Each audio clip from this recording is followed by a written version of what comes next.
This is a very interesting question that I've had an interesting relationship with the profession, right? A teacher. When I was younger, I had a couple of aunts who would call me professor because my glasses were so big at the time, right? And so I like to think that they were prophetic and it kind of spoken into existence, if you will. From the time I was a young child, I've always desired to be a teacher. I don't know why. I can't, essentially put my finger on it, but it was something that I've always had the desire to become. And I think it's in essence because of my relationships with certain professors and teachers that I've had throughout my educational trajectory that have kind of made me, value and covet the position and the place that individuals have, in their students' lives.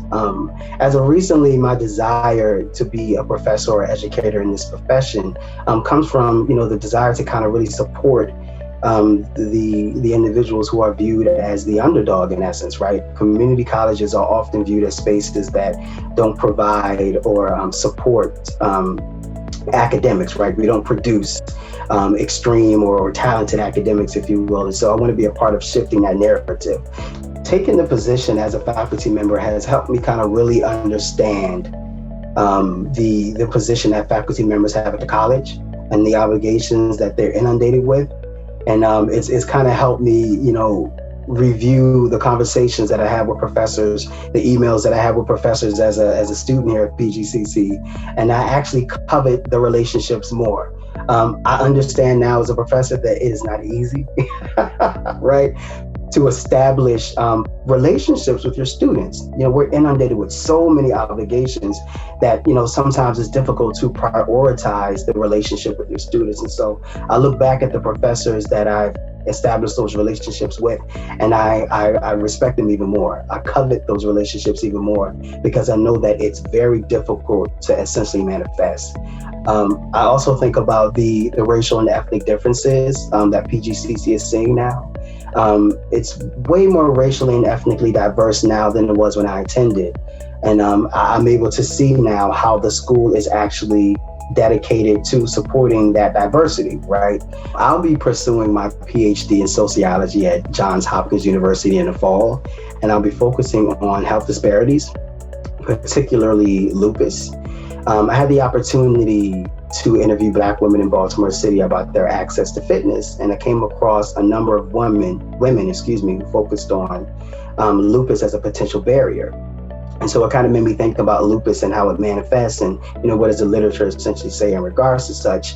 And I found that Black women have an extremely problematic relationship with lupus, with the medical institution as well, right? And so there are a number of Black women who do not have lupus showing up in their blood work, if you will. And so they're not treated or regarded in a way that they should be, right? And there's also a number of research that speaks about Black women in the ER for pain and fatigue, but are viewed as addicts, right? And so there's a very contentious and problematic relationship that they have with the institution as they're trying to navigate these symptoms, right?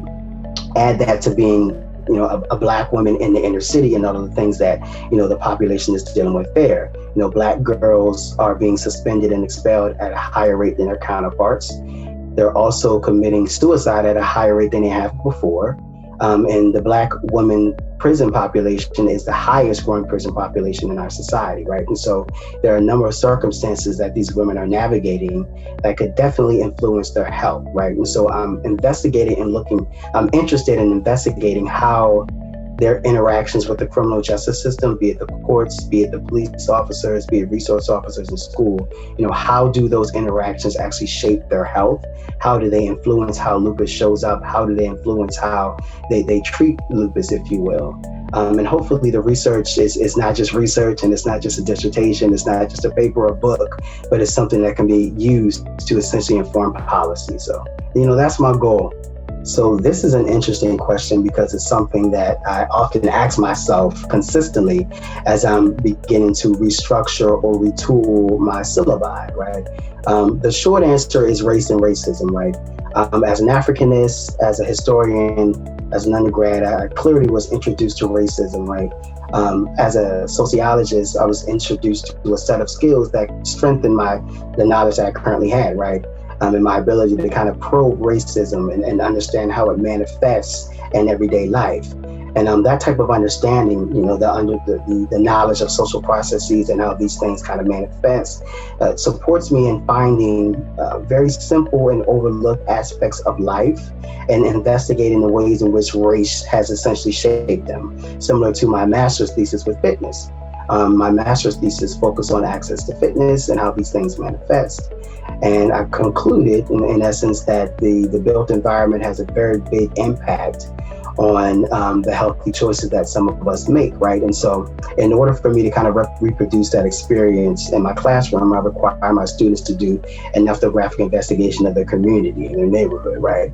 And so they go out and they actually look at the number of fitness facilities available, the number of parks available, but they also look at the number of liquor stores and fast food spaces that are available as well. And they kind of gauge whether their environment, their area, would actually support them in being healthy or hinder them as well. And it's all designed so that they understand that the individual choices, or the choices that we view as individual, are definitely and heavily inspired by the structures that exist within our society around us. And the discipline has helped me kind of come to that understanding. I currently serve as a faculty mentor for PGCC's Design Thinking project.